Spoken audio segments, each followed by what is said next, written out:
Hello, and welcome to another episode of Boundless Body Radio. I'm your host, Casey Ruff, and today we have two amazing guests to introduce to you now. Dr. Laura Buchanan is a returning guest on our show. Be sure to check out her first appearance on episode 521 of Boundless Body Radio. Dr. Laura Buchanan is a board-certified family medical physician with a passion for using lifestyle modification as the first-line strategy of care whenever possible. Since entering the field of medicine, Laura has been interested in the intersections of longevity, metabolic health, lifestyle changes, and chronic disease. Today, Laura has brought her husband, Dr. Matt Calkins. Dr. Matt Calkins is a board certified in family medicine and loves studying the science of longevity, the optimization of all phases of health, and applying his knowledge to physician and patient wellness. Matt earned his MD from the University of Florida and holds a bachelor's in physics. He has published several papers on metabolic health, including papers on food addiction, continuous glucose monitors, and diabetes. Laura, and probably Matt too, wants her patients to know that she will be there the entire way, not just when something breaks. She likes to describe her role as a physician as that of a guide on the Oregon Trail. The trail is life itself, and reaching the end represents dying peacefully and fulfilled. Laura and Matt, what an absolute honor it is to welcome you to Boundless Body Radio. Thank you so much. It's great to be back. Yeah, thanks for having us. Thanks for coming along, Matt. This is great. I told Laura last time that I had to omit tons of stuff from the introduction just so I could keep the part about the Oregon Trail. It's my favorite part. Yeah, it definitely is. It's about the journey, helping the patients get there. I love that. That's awesome. Did you ever play the Oregon Trail, by the way? I did. I wasn't very good at it. I don't think I ever made it like all the way to Oregon. Well, that's kind of what we were talking about. I don't ever remember like getting to the very end. I only remember dying of dysentery. So I think that happened to everybody. Or fording a river or something. Fording the rivers. Well. Yeah, totally. Totally. That's amazing. Well, on this show, Boundless Body Radio, I try as hard as I can to get people that are smarter than me on the show. And I have to say, I've succeeded 100% of the time. I am batting 1,000 on getting people smarter than me on this show. And now I've got two people that are incredibly smarter than me. So excited to hear about you and your journey through health. It sounds like it was a crazy thing that got you into medicine. Matt, well, I guess we can start with you.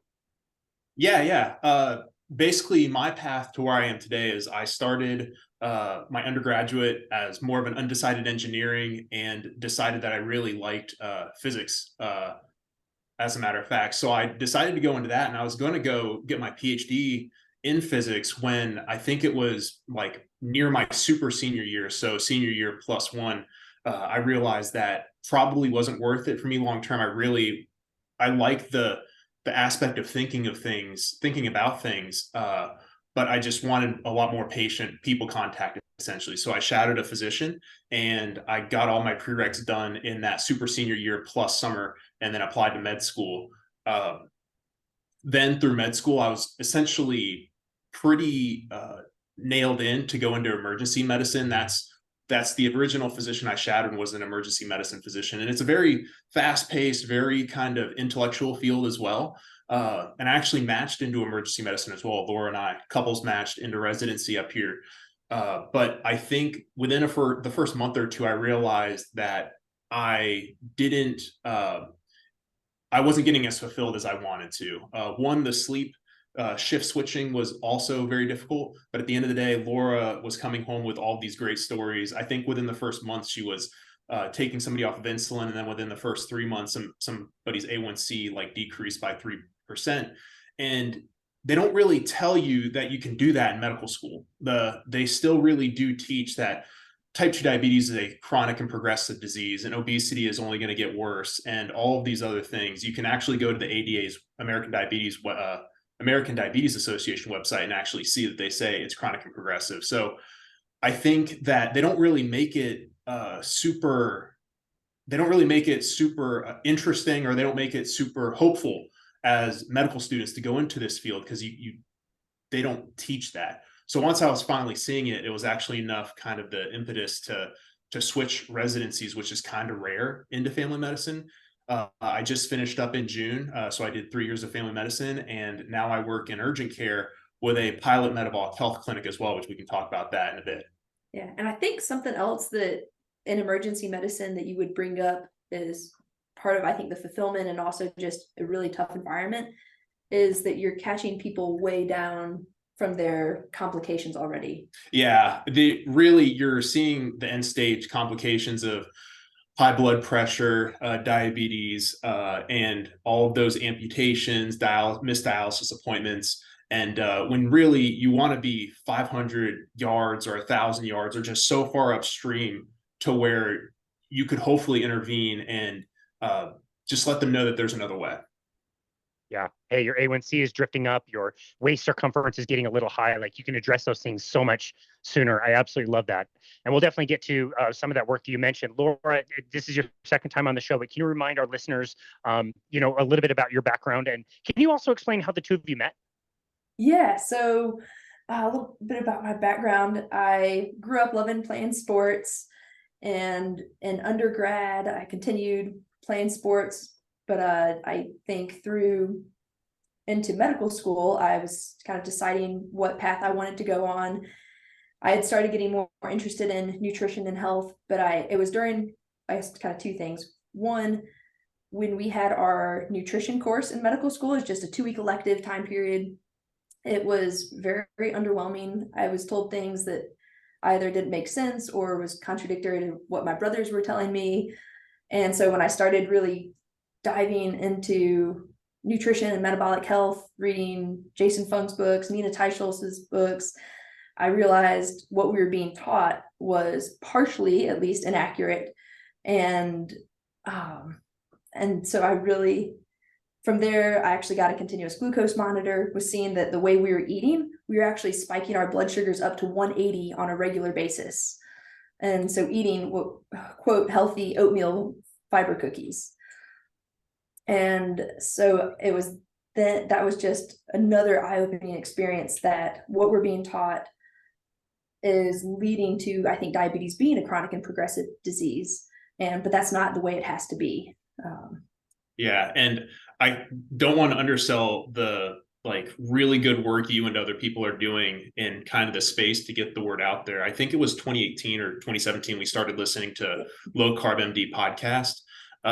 And honestly, we do stand on the shoulders of giants. That if that podcast wasn't made, or if it just didn't cross our radar, I don't know, we would have just started maybe 5 years behind where we are now. So it really helped us get up to date on the science. The patient stories that you all talk about is amazing. It kind of kickstarts you and it gets you very passionate to study this stuff even more. Yeah. So through medical school, that's a great point.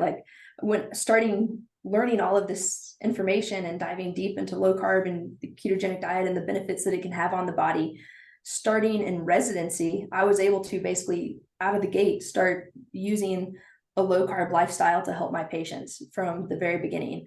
And that was a really cool experience, and sometimes challenging in a residency setting, but created, I think, for my patients, a much more benefit.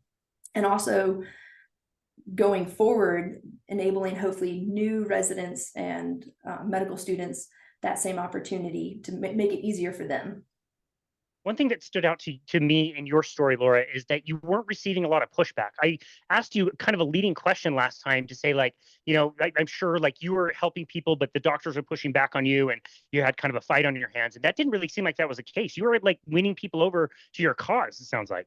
Yeah, it was great. I mean, the very little bit of pushback, I could just show the data, talk about the data, and they were open to learn in the outpatient setting. And then I would show them my patients' results. It's hard to argue with an A1C going from 10 to 6. And so they were open to learning, and actually some of them started implementing it in their clinic, which was awesome to see. And it was great. And actually, you have to give noon conferences or lectures, and they let me give a noon conference on therapeutic carbohydrate reduction guidelines. So the guidelines that come from the Society of Metabolic Health. And after that lecture, I had people actually message me that were, again, interested in the topic and wanted to implement it for some of their patients with diabetes. That's absolutely so cool. I don't want to miss this. How did you guys meet? Yeah, so we were actually this was at medical school a week before it started. We were in the parking permit office, both needing to get basically an extra month of parking on campus because we wanted to go work out at the gym before classes started. So go around 6 a.m. and we couldn't park. So we were both there in the same dilemma. I found out he worked out at 6 a.m. and I was like, oh, cool, I'll see you at the gym.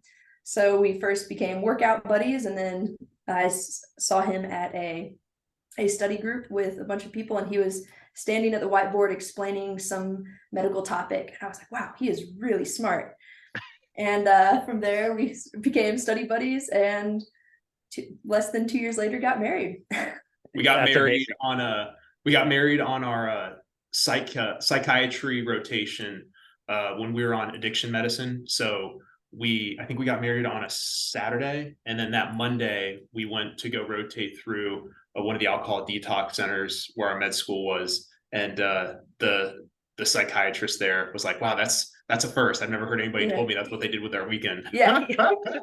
Nice honeymoon. That's a nice romantic getaway for your honeymoon. That's amazing. Wow, soulmates to study buddies to now married. I love this story. Exactly. I absolutely love that. That's amazing. Okay, so there seems to be like a bit of crossover with how you guys were finding this stuff out. So there was kind of, it seems to me, a period of time when you were both studying your med school, working and very tired, and you're learning about these diseases that look like they can't be fixed.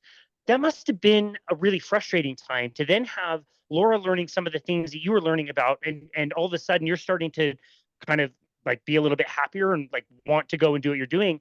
And then Matt, you jumped on board a little bit later. It didn't take you long to jump on board. It must have been amazing to see how jacked up Laura was about some of this stuff. It's hard to hide. What was that kind of like those transitions like for you guys? Yeah, they don't teach low carb at all in medical school. So the paradigm shift that has to just happen with how you treat patients. Just I do think of the ketogenic diet or low carbohydrate as an intervention. Like when you start a medication, that is an intervention. When you have any behavioral counseling, that's an intervention. And you have to get good at doing the interventions. So I always think about these randomized control trials as well, going on like a slight tangent, where when somebody does a randomized control trial of a low carbohydrate diet, they're not really just testing the low carbohydrate diet. They're testing how did they implement the low carbohydrate diet? How did they follow up with patients? How do they have like a registered dietitian that knows like less than 20 grams of carbs a day, the protein, if you want to go high fat, there's all these things are kind of baked into a randomized control trial. And when you're just starting out as a medical student and a resident that wants to do this stuff, it is extremely challenging, because I would say the ketogenic diet essentially almost prescribes itself. Like page 4 is a pretty famous ketogenic diet formulation from Dr. Westman, and you could find it on the internet, but it's basically unlimited meats and 2 servings of leafy green vegetables and 1 serving of non-starchy vegetables. And then I would say 90% of what you have to learn is just how do you motivationally interview somebody to let them know that it's not hopeless. They can get off their insulin, they can get off their metformin, their blood pressure medications, and all of these things, chronic pain, all of these things, chronic fatigue can improve. That took, for me, almost the entirety of residency, because I was not very good at it intern year. I got better at it second year as I was seeing more patients in clinic. And then by middle of third year and up through now, I just think Laura went to Mark Kukazel as well, but we both worked with Dr. Eric Westman and Dr. Tro Kalasian for a week during residency. And I would say that was probably the most informative 2 weeks for me of my entire 3 years of residency, just seeing how they counsel patients, inspire hope, affect change, and get to where they want to go. So I think that's the biggest thing, the motivational interviewing aspect that has to change from being a medical student through a resident all the way up through now to an attending. Yeah, and the thing I'll add to the motivational interviewing is also the practicality of like, how do you make this a sustainable lifestyle in our current environment? We live in a culture now that food is oftentimes kind of the center of attention, and it's very often unhealthy foods that are that way. And these ultra processed, hyper palatable, very addictive foods that oftentimes I think are more like substances, really, in the way they turn our brains dopamine and reward centers on. And so in several patients, there's actually this issue with the relationship to those food products, because they've kind of hijacked our brain. And so really knowing how to help patients navigate their food relationship, and then when they make this big lifestyle change, how do you prevent feelings of deprivation, manage their hunger, their cravings, really focusing on some of that stuff and creating a plan in advance so that when you do start feeling deprived, okay, what can we do to get rid of that feeling and make you feel fulfilled against maintaining this lifestyle? Yeah, it's very interesting. You probably weren't taught any of that in med school, like how to do that kind of thing. And so it's the practicality of how the rubber meets the road that's really going to get things moving forward, especially this time of year. We're recording. Christmas is coming up. Everybody gains weight this time of year unless they create some type of strategy to be able to deal with the holidays. And it doesn't have to be complicated. It's like, yeah, you might have like a few parties, like maybe 3 or 4 parties in December. You don't have to go full send on your diet the entire 2 months of November and December. And you can have strategies. You can eat higher amount of protein before you go to one of these parties. You can drink some water. Like there's things you can do to get around it. And the practical stuff is what people need. And again, that's not stuff that you would have been taught.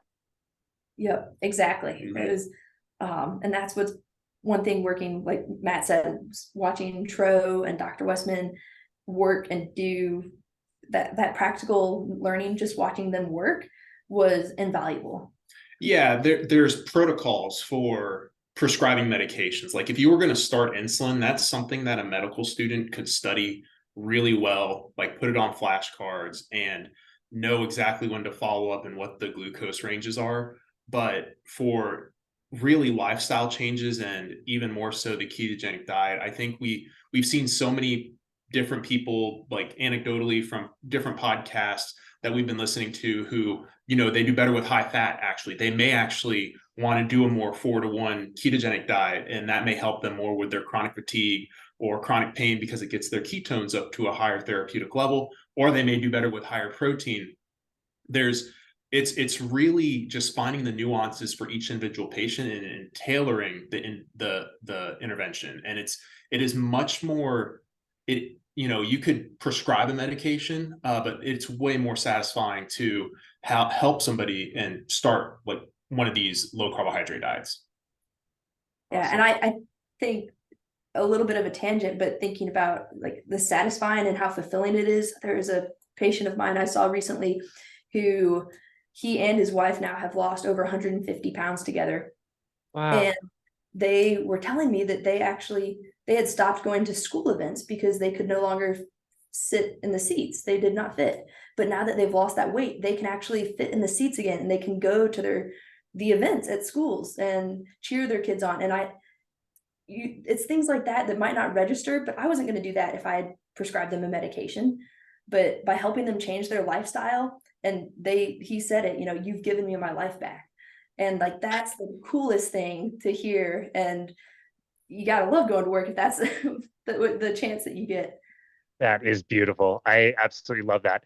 And on that note, Matt, for you, I've had this question I've wanted to ask you. What was it like for you to study physics and understand science and what science is? Big old, like if you're listening and not watching, huge smile. He knows where I'm going with this question. What was it like to get into the medical world?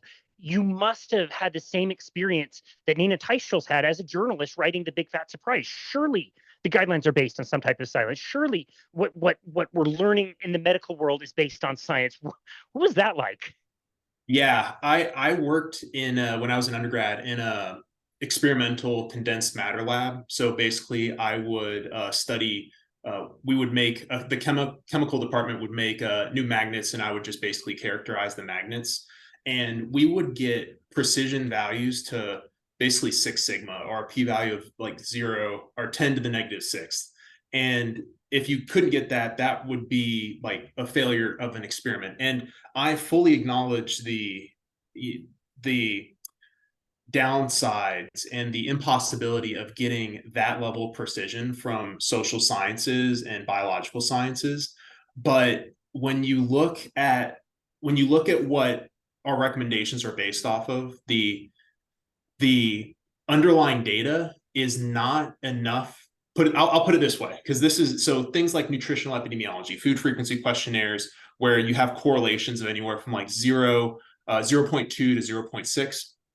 I think that data is never going to be good enough in its current form to come between me and a patient in my clinic. So the study recently about red meat causing or being associated with type 2 diabetes. I can't make heads or tails of that when I'm sitting one-on-one with a patient. And I know for a fact that we have Dr. David Unwin data, we have Verta Health data, we have Trocalasian data, we have Eric Westman data, we have Mark Cucuzella data that shows that you can do an ad libitum, well, as eating as much as you want, red meat or any kind of meat, and you can actually put diabetes into remission. There is no single drug that can put diabetes into remission, because in order to be in remission, you have to have an A1C below 6.5 or 5.7, depending on the definition, but you have to be off all medications. Maybe you can be on metformin. It depends on the definition as well. So you have this really good body of evidence that these people that are really good at what they do with these dietary changes can actually put this disease into remission. And then you're telling me that there's this study from Harvard where, oh, red meat's actually associated with type 2 diabetes. It just doesn't enter into the equation ever. And it kind of goes both ways too. In order to be logically consistent, even if there was a study that said the ketogenic diet, you're going to live until 100, it's just not that. The level of data is never going to be enough for me to ever say anything about that. So there was one other interesting point about that too. Just to highlight, I think, the bias in low carb as well against low carb. The American College of Cardiology earlier this year had their annual conference, and they have hundreds to thousands of posters at these things. One of the posters, or one of the abstracts that they had, was actually the fact that a keto-like diet increased all-cause mortality. I think it was increased 25% if you ate a keto-like diet.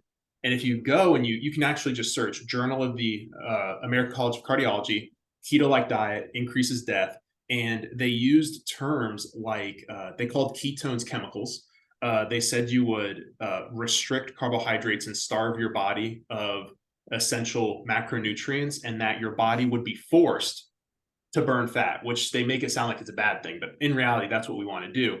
And they defined a keto-like diet as being 30% of carbohydrate, or 30% of calories from carbohydrates or less, which is about 130 grams. So it's the fact that the underlying data of these things is so bad, but at the same time, they don't really know what they're talking about. Less than 130 grams of carbs is low carbohydrate by definition, but it is definitely not keto-like. And they just need to be more logically consistent. If they want to use nutritional epidemiology studies to kind of help them guide future research and randomized controlled trials and more epidemiological studies, that's fine, but it's not going to enter into my clinic discussions with my patients.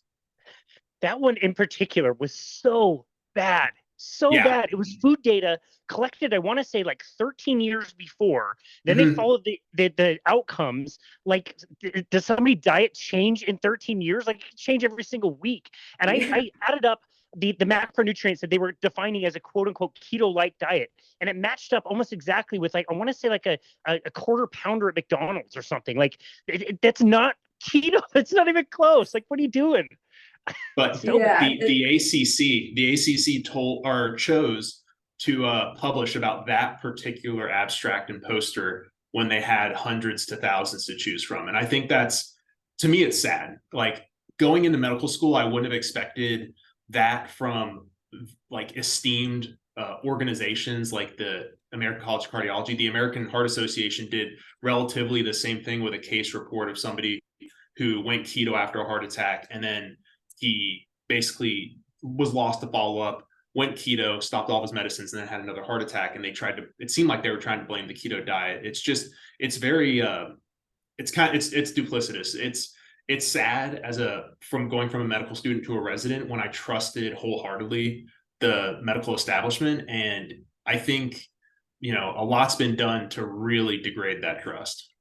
Yeah, I think this was from Stanford Medicine. It was on just a title and more of a news article, but vegan diet improves cardiovascular disease risk based on a study that was just published. Gardner's study. Mm-hmm. If you want to go into that one, the supplemental material. It was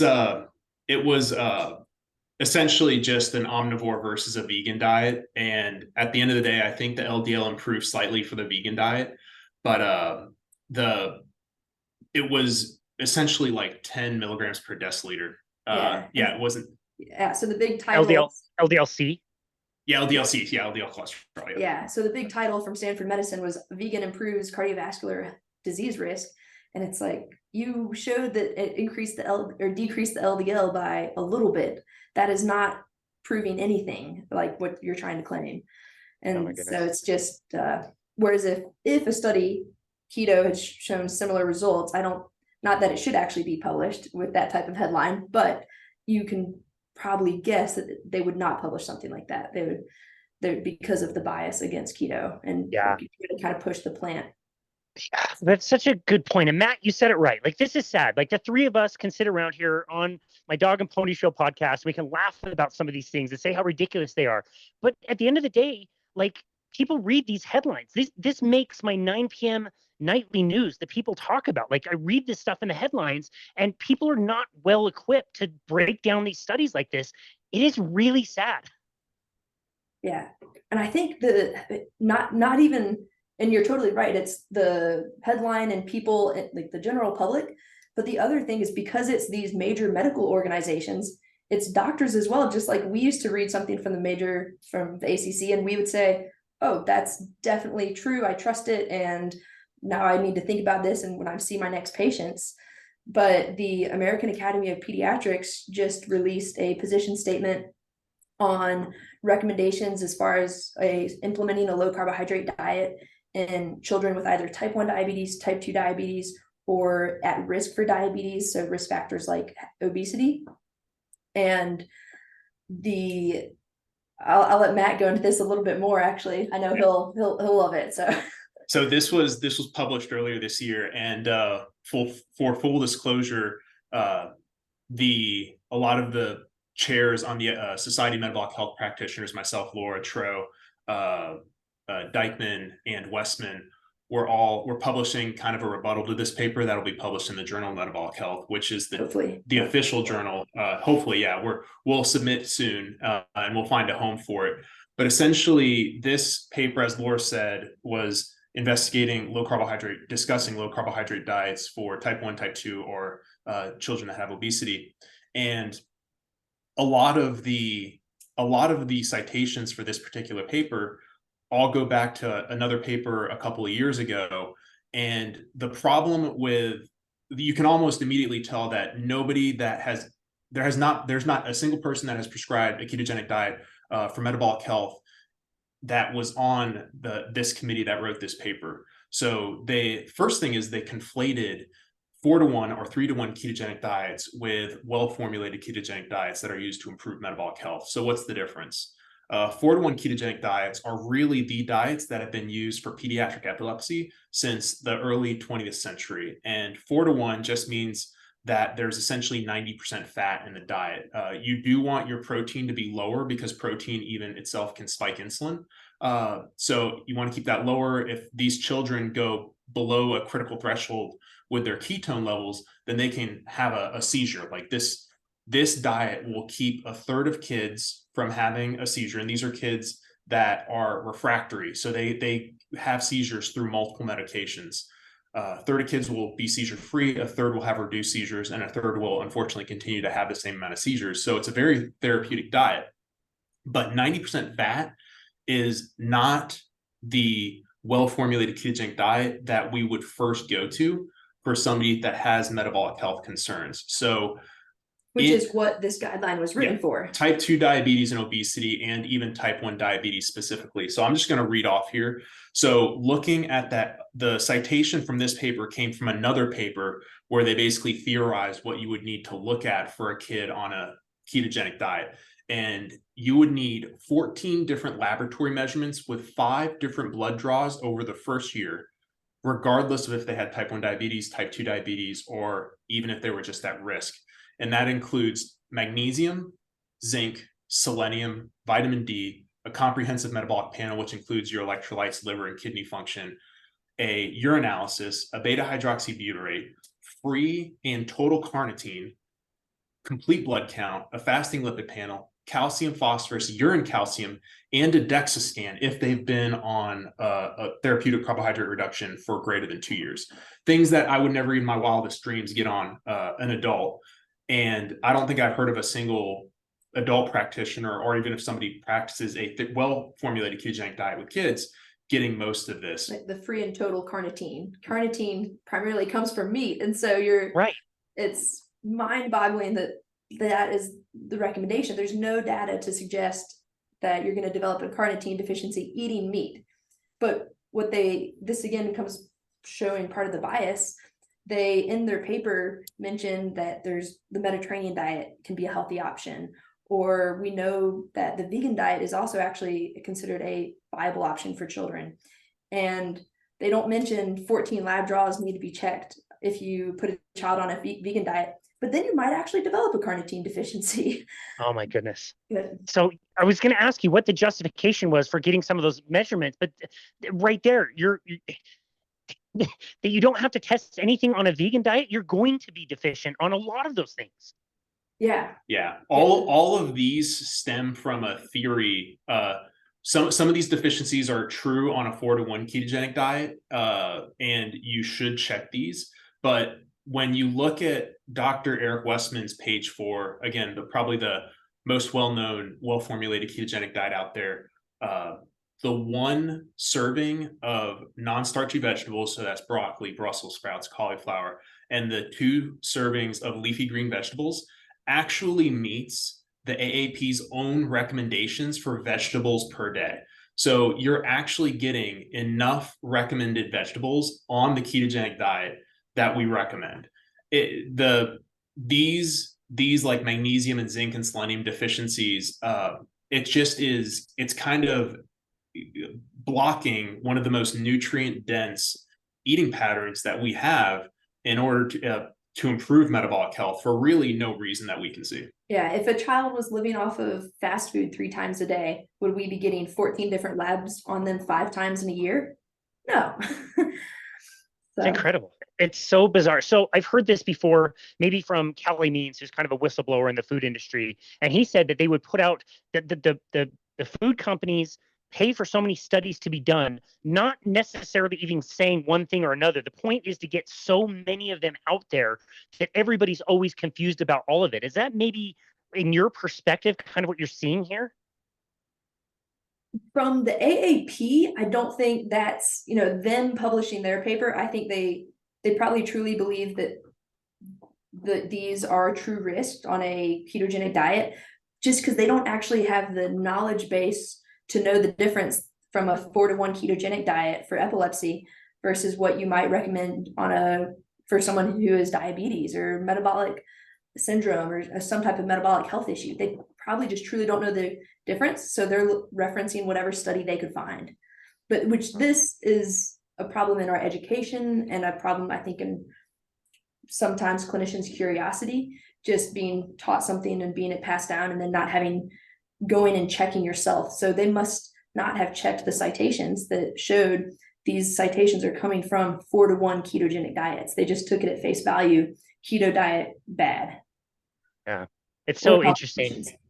Yeah, when you first told me about this, I was thinking like, oh, wow, good. They're at least approving this. We can at least talk about this. But then they just convolute it with all this other stuff and make it complicated. If I was a parent and learning about all those different options, I'm like, okay, well, I'm not going to have my kid get a blood draw 5 times a year for all this obscure stuff. I have no idea what it is. Like, it's crazy. And the standard of care right now, I'm going to have to read off of this real quick too, but the standard of care for type 1 diabetes, I think the average A1C now for children with type 1 diabetes is probably like 8.1% or so. And if you are diagnosed before the age of 10 with type 1 diabetes, you can expect 18 years less of life if you're a man and 14 years less of life if you're a woman. And the prevalence, which is how many people have it, of neuropathy is 59%, retinopathy is 27%. And nephropathy, so that's basically your nerves are damaged, your retina, your eyes are damaged, and your kidneys are damaged, is 59%, 27%, and 5% after 13 years. So the current, it's not only the fact that they kind of conflated those two diets, which are almost like they're just totally different diets. It's the fact that the current standard of care is just totally just harming these children. Like it's the standard of care is suboptimal. I would say that I think everybody could agree that the standard of care is suboptimal. Bit of an understatement, I would say. A bit of an understatement. Very conservative. Okay, so going back to practicality, right? Like, I understand the arguments when people say, like, type 1 diabetics, well, we don't want to cause an eating disorder and tell them they can't have their carbohydrates and cake and pizza like the other normal kids and whatever. You guys are on the ground and you're working with people that have some of these conditions. What are you observing as far as resistance in the patients themselves? Are the patients willing to try to go on a low carbohydrate diet to avoid their nerves not working and going blind? Or is cake that good? Is pizza that good? Like, what are you noticing? Yeah. People, once they learn about it and are given the option, actually, for the most part, want to make that lifestyle change. They just didn't know that was actually an option. They were told it's chronic, it's progressive, and you're going to need medications for life, and you might need insulin for life. And so there's kind of that just doomed feeling almost from the get-go. And real empowering. Yeah. And, a lot of them have seen their family members suffer from diabetes. They've seen the amputations in their loved ones, the dialysis. So having their doctor just kind of confirm, yeah, this is where you're headed almost, is, you can imagine how defeating that is. But once you say, hey, no, this doesn't have to be your future, it's terrible that it happened with your family member, but we can actually prevent this, they're excited and like, okay, what can I do? Tell me exactly what to do and I'll do it. And then sometimes there's a lot more time involvement if there is a food addiction present. It's very rare, and actually now there's been case reports at least of binge eating disorder as well as anorexia nervosa actually improving on ketogenic diets. And that's right. So that is really cool. And there's no data that it causes eating disorders. So this is something we need to definitely have more research on, but I think it should absolutely be considered as an option for anyone. And then you can just navigate the individual person in front of you, what specific dietary intervention is sustainable for them. Yeah, I think any clinician that has worked with anybody that has obesity or type 2 diabetes knows that food addiction exists, but it's not a diagnosis yet in medicine. It's like more of a research tool at this point. But I know at our institution, the Weight Management Center, they get a Yale food addiction score, which is the standard food addiction survey on every patient that comes through. I get one. Laura and Tro are essentially like intensive level care for patients that have severe food addiction as well. And we don't have great ways in medicine, just like medicine as a whole, of reaching those patients yet. But it seems to be a plausible reason why some people can basically just get that, like a page of a ketogenic diet, just look up an internet ketogenic diet and lose weight just by trying it, versus other people have gone on and off and on and off and have gone this like prolonged 10-year course of trying to improve the metabolic health, and they still have issues or troubles doing this. So I'm very optimistic, because I think that all of these discussions that we're having are coming out more into the forefront, and you can see everybody kind of telling the AAP, wait a second, like that, you're not exactly right here. And when the Journal of the American College of Cardiology publishes their keto-like paper, you can read everybody in the comments going, hey, this is not a great paper. Why are you guys doing this? And even now for food addiction, I think that there's so many clinicians now that are recognizing that it is a thing. It clinically affects our patients, and we can actually make interventions. The ketogenic diet has data behind it that it can actually improve those symptoms. It's awesome. It's so empowering to hear that people are commenting, that people are kind of waking up to this stuff and getting wise to it. I really get excited when I talk to people like you and the younger generation who's learning this from the ground up, from, episodes of Joe Rogan, like unconventional kind of things, not the nightly news and not the newspaper, and like other ways to get information, and are not standing up for being sick their whole lives. So I think that's wonderful. I do want to talk to you about food addiction. I believe it was concurrent with some of your work with CGMs. Is that correct? Did I get that right? Can you tell us a little bit of the work you did with CGMs? I think it's fascinating. Yeah, so during residency, we worked with a group of individuals who had diabetes, and we gave them continuous glucose monitors. And because of the IRB study, we couldn't tell people to go ketogenic or even say specifically, hey, go low carb, but we used the CGM as a lifestyle tool. So if you notice that foods are increasing your CGM and sending your numbers elevated, find a replacement, and let's talk about what foods you could replace those with. And at the beginning of the study and at the end, we gave them the Yale Food Addiction Questionnaire. We actually did not even discuss food addiction during the course of it. And just by helping people change their lifestyle to avoid the blood sugar fluctuations, to make their CGM come closer down to a flat line, remove those carbohydrates, by doing that, their food addiction symptoms significantly improved. And in fact, there's one individual with severe, one with moderate, and 4 with mild food addiction symptoms. All of them went to no food addiction symptoms by the end of the study, and no one developed food addiction symptoms. Wow. Nobody got addicted to steak? Nobody got addicted to steak. And this maybe bacon and eggs. There you go. Exactly. This was a group medical visit setting too. So essentially we had them meeting us every 2 weeks, and everything was more patient driven. And I'm telling you, people are smart. Like if you can just let them know what their food is doing to their body, then they can essentially fix themselves. They can fix their own metabolic health. It's fascinating. This pushback against continuous glucose monitors is one of the most I'm going to understate again, interesting things that I've noticed recently too. There's been other studies that have shown if you just give people a CGM and like this thing that tells them to eat less sugar, like just keep the line flatter, that's it. There's no doctor, there's no clinician involved. They just have a sheet in the CGM and they can improve their A1C by a full point, which is better than medication. It's a game changer. That's so cool. It strikes me as exactly what you said. Such a cool self-correcting tool that we can give people. It's like Dr. Kukazela talks about. Just make this line be as boring as possible. Like, hey, I hate roller coasters, so I want mine to be as flat as possible. And people will naturally just kind of self-select the type of food that's better for them and their blood sugar. And that's what you guys have noticed. Yeah. Mm-hmm. Yeah. It's so cool to see. And there's other medical conditions too that are not as common that you see improve through a low carb lifestyle as well. I had a patient with, it's called POTS, but postural orthostatic tachycardia syndrome, which can be really debilitating for people. Oftentimes when they stand up, their heart starts racing, they get extremely lightheaded, and she was struggling walking just a block. And this is a healthy, otherwise 30-year-old.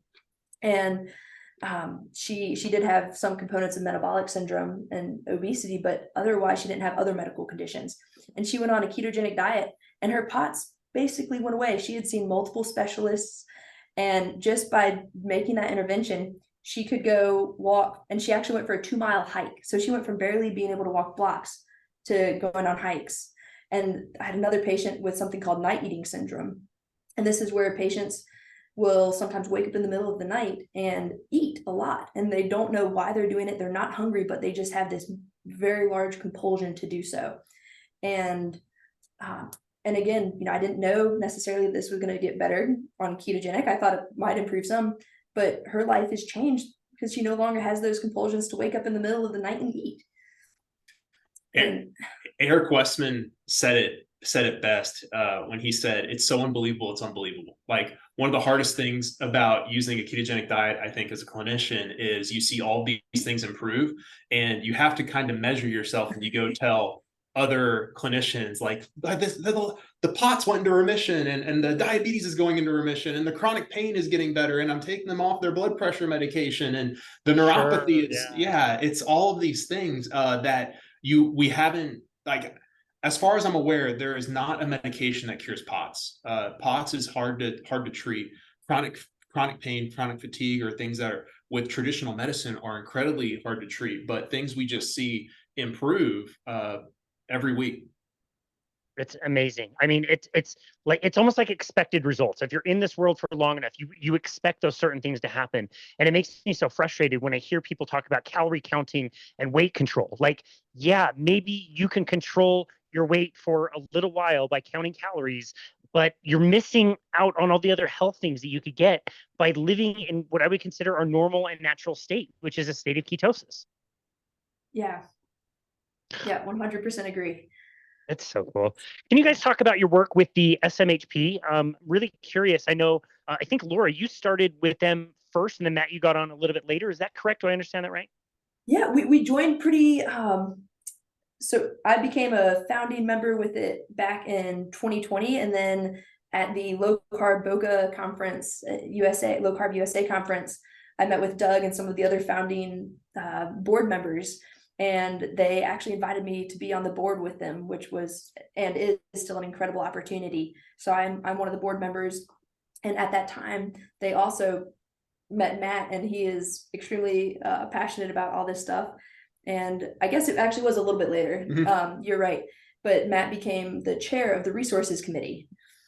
Yeah. So the resources committee, my goal is to what you're doing for others, what Tro and Brian did through the Low Carb MD for us, so as well as like Finney Volek and Ty Schultz publishing their books, I want to do for the next generation. So having handouts available both for clinicians that want to prescribe therapeutic carbohydrate reductions for their patients, but also handouts for patients as well, so they can really get jump started. And even if you're doing a standard primary care clinic, or if you're a cardiologist or a gastroenterologist and you're still seeing your bread and butter patients, you're going to have handouts that you can give to patients to help expedite. Because for worse, definitely for worse, you do only have like 10 to 15, if you're a specialist, maybe 30 minutes with patients, and that's a lot to cram in. It's one of the reasons I think why we're getting so sick anyways, but trying to maximize that efficiency as much as possible.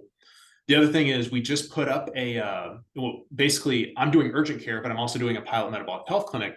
And I made a pitch deck when I started working at my current clinic. I went to have a discussion with the CEOs of the clinic, who are also clinicians, and basically with the pitch deck about what a metabolic health clinic is, how a ketogenic diet works to improve metabolic health. And unbeknownst to me at the time, one of the CEOs actually lost 100 pounds with the South Beach diet. So they already knew everything I was going to say. But I gave the talk. It's like 25 minutes long. And they were totally on board with me opening up my own pilot metabolic health clinic. So I have basically patients now. Basically, they're booked out. I'm seeing some follow-ups. My first follow-ups I'm actually seeing this coming week. So that'll be fun. But we have that pitch deck up on the website as well as a YouTube video of me basically walking through it, so you can know what to say on each page. And then we're also hoping to get ACCME certified, which if you're a physician, you can get basically category 1 credits. So there's this thing called continuing medical education. You just got to basically get these credits every year. And we're hoping to get the SMHP to be able to certify the low carb conferences around the US, so we can actually get people get their credits through that. It's amazing work. I absolutely love that. So what does it look like as far as the clinic goes? It's obviously separate from your urgent care work. Is that correct?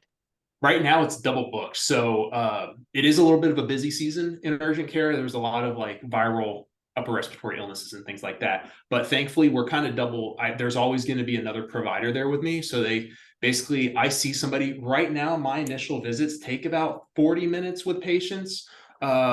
And I might be able to like just increase that efficiency maybe to 30, but the follow-ups I have enough time to spend with each patient as much as they need, which is good because there's somebody else there working with me.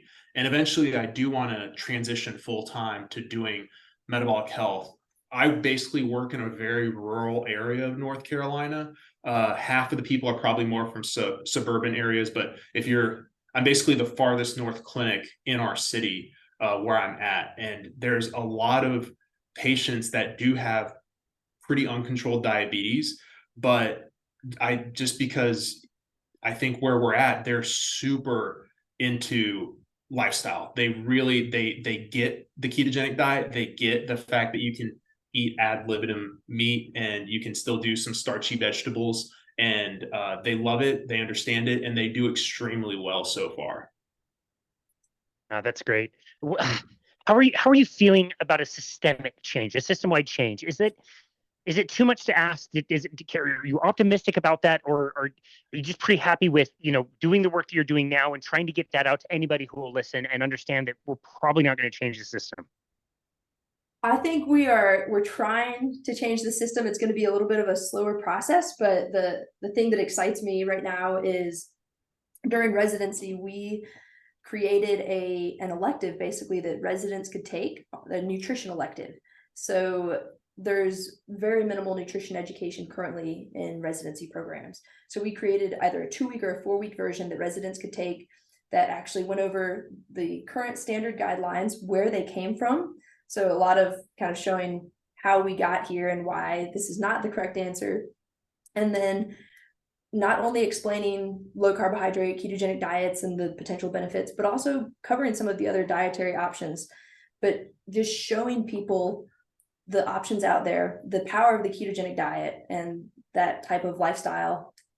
And we had, so 2 residents took it and loved it. One of them started, I think, implementing some low carb actually for their patients as a recommendation.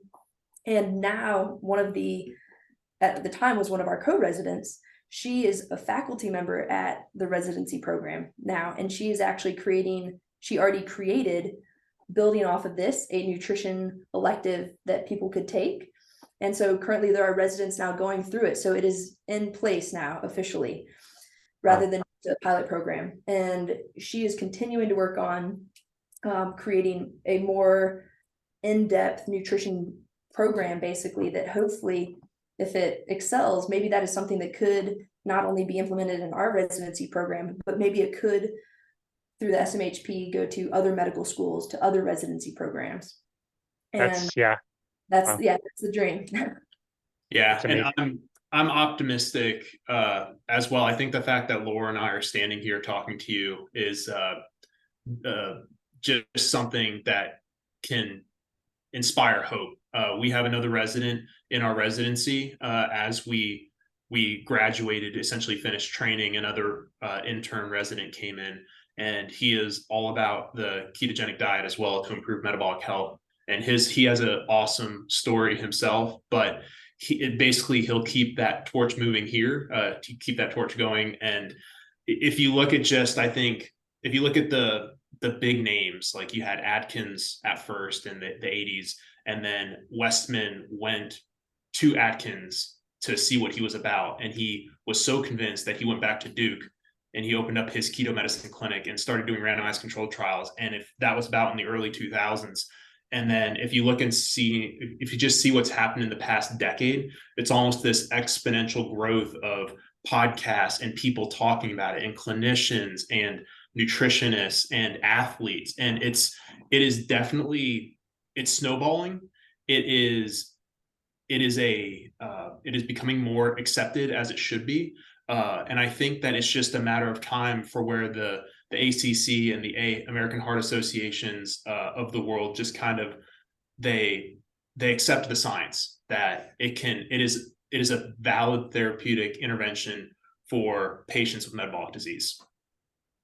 That makes me very, very, very hopeful. I really hope that's the case, that we can finally get to this critical mass where we're affecting change at a population level and finding a new way to do the system. So I'd love that. Before I let both of you go, and Laura, you may need to pop out here at any moment, we do want to hear an update on baby James. How is your son doing? Oh, he's doing so good. So he is 5 months old now. And I think we talked a little bit last time about his demeanor, where, I think in the first month of his life, he maybe cried for a couple of minutes the entire month. And he continues now, for the most part, to just be an incredibly happy baby. If he gets fussy at all, there's usually a reason, and you can fix it pretty quickly. And I really do think a part of that comes down to the dietary aspects. You know, I'm eating only whole real food. I'm in ketosis most of the time, sometimes, you know, not necessarily intentionally, but I am. And he seems to be thriving that way. I mean, he is so alert, and I love hearing it as a mom, but whenever we go see friends or people, they're like, wow, he's just so alert and engaged with everybody. And again, I think that's probably, and he's so strong too, just is like sits upright on his own and rolls. So I do credit, you know, I think healthy diet with that. And we'll start our first solid food soon. We have our food mixer ready, and we'll mix up the ribeyes. I heard it was ribeyes. Yeah, Laura told us last time it was going to be a ribeye. That is a savage start to life. And speaking of, frankly, Robert and Crystal Sykes own Keto Brick, and they do the Keto Savage podcast. And their little baby was born.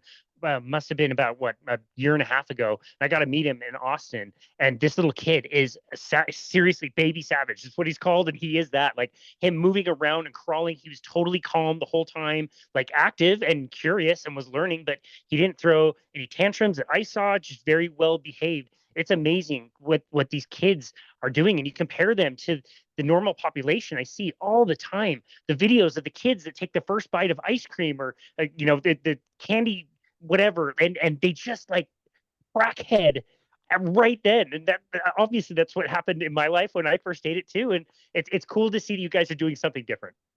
Yeah, I appreciate it. It's exciting. It's cool. That's so awesome. James, how has it been for you to be a father? It's been I've loved it. Laura is doing all the heavy lifting. I help out, basically doing dishes as much as I can. I think just being as supportive as possible for both of them. If they need a chance to breathe, I can be there and help out. I'll say Laura is still beating me on the tennis courts. Before James was born, Laura was playing tennis up until 38 weeks and still beating me then. My plan was to actually stop by the tennis courts when she was in labor and finally get a game in, but that didn't happen, and now she's back to I'm just not winning anymore either. Well, great job, Laura. Sorry about that, Matt. That's a shame. I think that was probably always going to happen, though. Okay, so anything specific on the horizon for you guys? Any like studies that you're wanting to do? Anything that's coming up in the next 3, 6, 9 months you guys are really excited about? Yeah, check out we're going to call it most likely this is the working title. Therapeutic carbohydrate reduction for metabolic disease is not the same approach as the ketogenic diet for epilepsy. Consistent errors in the pediatric literature that we're hoping to submit to the Journal of Metabolic Health sometime this month in December. And then we're also going to publish type 1 diabetes consensus statement from the Society of Metabolic Health Practitioners. Yeah, and then at Low Carb Boca, the Symposium of Metabolic Health is now the name. We're likely going to have a poster with some updated data on the company we're working with and helping their patients improve their metabolic health and their outcomes so far. It's so awesome.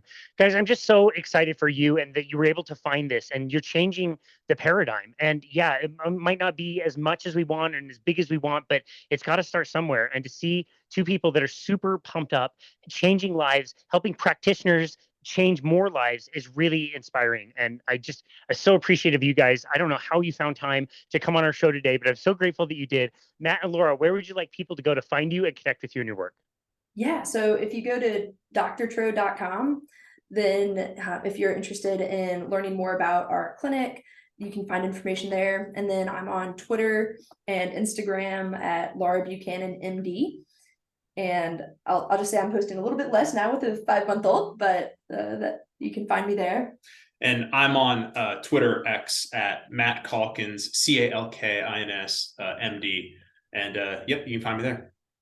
Awesome. We will link to all of that in the show notes. Like I said, Dr. Matt and Laura, this has been an amazing conversation. I love the work that you guys are doing. Thank you so very much for all of it. And thank you for coming on our show today. So excited to see what's coming down the pipeline with baby James and all your work. We'll definitely have to do a follow-up on this down the road. So for now, just thank you so very much for everything that you do. And thank you for taking time to be on our show today. We really appreciate you. Thank you so much. Thank you, Casey. Our pleasure. Such an honor. And this has been another episode of Boundless Body Radio. Hey! Hi, James. What's up? Buddy. Oh, You were famous. You were on the show. He's like, what's going on? he's like, is it time to eat now? Mama's free. Yeah. What do you think? That's Yeah. awesome.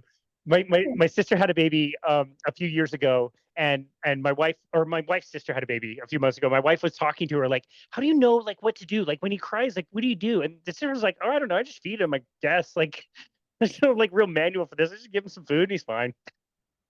That's about it. Yep, he's hungry, and when he cries, he's pretty much hungry or tired. When he gets really tired at night, he gets. You just have to. Yeah. Most of the time, though, if you nurse him, he goes to sleep, and he's good you're to go. Yeah.